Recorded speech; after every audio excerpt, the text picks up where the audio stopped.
Ano nga po ba ang automotive painting?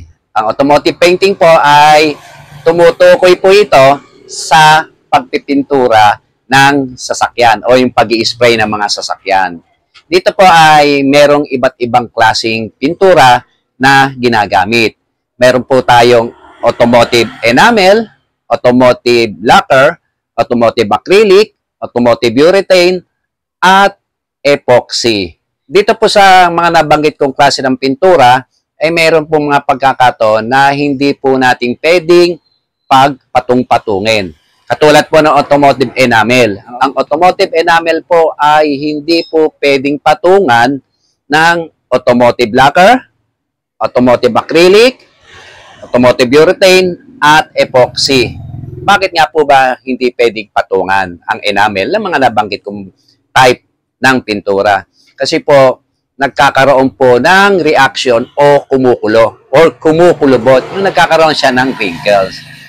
Kung ang nauna naman po ay automotive lacquer, ang hindi pwedeng ipatong po dyan ay automotive acrylic, automotive urethane, yun po yung dalawa na hindi po pwedeng ipatong sa automotive lacquer.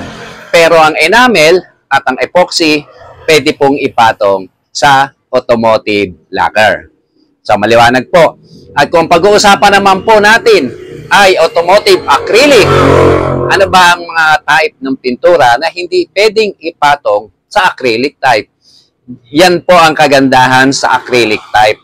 Kahit anong klase pong pintura ay pwedeng ipatong sa kanya.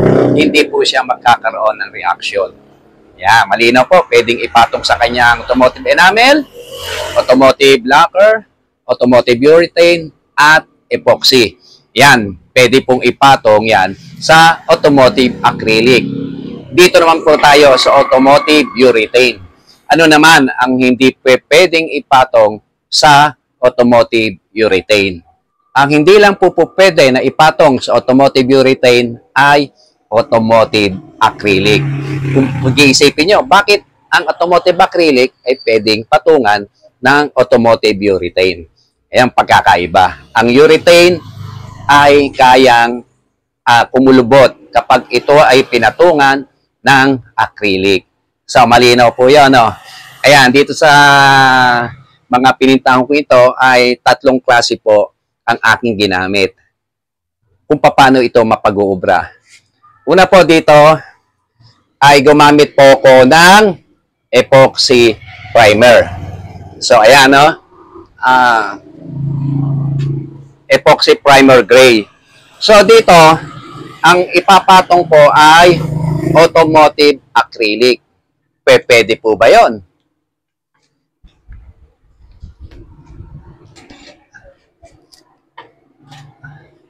Yes, pwede po. Dahil ito po ay acrylic po itong yellow. Ipinatong ko po ito sa epoxy primer. So, yan po ha. O, wala po siyang reaction.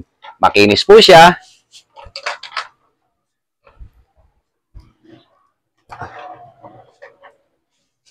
Then, ang katanungan naman po ay anong top coat o clear ang pwede nating ipatong dito sa acrylic type.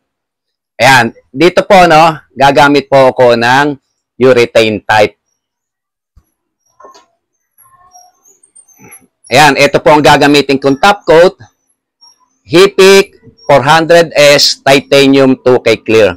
2 component po to. Nilalagyan po ito ng hardener or catalyst. So, ang nakalagay po dito ay activator. So, ayan na. Ang ratio po niyan, ayan, ay 4:1. No thinner na po siya. Ang katanungan po dyan ay, pwede nga bang ibuga o ipatong ang urethane type dito sa acrylic type? Yan po ay pwede. Huwag lang po na mabaliktad na urethane type po to, then papatungan po natin ng acrylic top coat clear.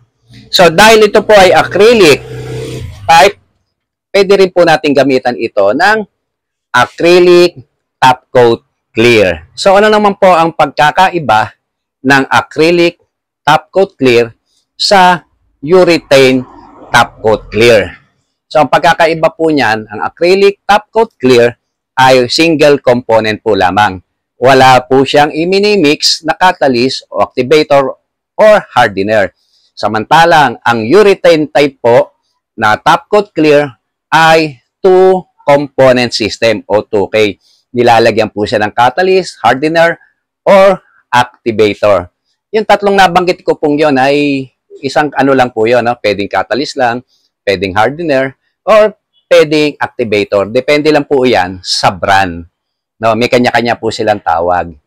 So, ayan, malinaw po, no? So, sa application naman ng acrylic at urethane, ano naman po ang pagkakaiba? Kung ang i-apply ko ay acrylic top coat clear, maaring makarami tayo ng patong. Maaring minimum 5 coats hanggang 10 coats para ma-meet natin yung ganda niya or mag-mirror finish, no? Hindi katulad po ng urethane type, kahit mga 3 coats lamang ay pwede na siyang mag-wet look or pwede na siyang maging glossy. So, lalo na kung gagawin pa natin ng 5 coats to 10 coats, mirror finish na po yun. At ang pagkakaiba rin po ng urethane type sa acrylic type, ang urethane type po ay makunat. Dahil nga po sa hardener o catalyst na inihahalo. Kung i-compare po siya sa acrylic type, na minsan po pag hindi po maganda yung pagkakabuga, na bigla kagad ng kapal, ito po ay namumutok. So, yun po yung pagkakaiba ng acrylic at ng urethane. E paano naman po yung lacquer type na top coat clear? Actually, ang lacquer type top coat clear ay hindi na po ganong nagagamit ngayon. Kalimitan po yan ay ginagamit na lang sa mga furniture, no? Sa mga barniz. Pero pag sasakyan natin gagamitin, hindi po pwedeng gamitin ang lacquer type. Iba po ang tibay ng acrylic at urethane type. Pero kung tatanungin niyo po, ano ba ang mas matibay? Acrylic type o urethane type? Urethane type po. Sana po ay makatulong sa inyo ang video kong ito at kung ito po yung inyong nagustuhan, baka pwedeng makahirit naman po ng isang like dyan. At para naman sa mga bago pa lang sa aking channel at hindi pa po nakakapag-subscribe, please subscribe at pakihit na rin po ang notification bell para ma-notify kayo at updated po kayo sa mga video na aking ina-upload. Hanggang dito na lang po, muli po ang inyong lingkod, The Hustlers TV. Thank you for watching, keep safe, and God bless.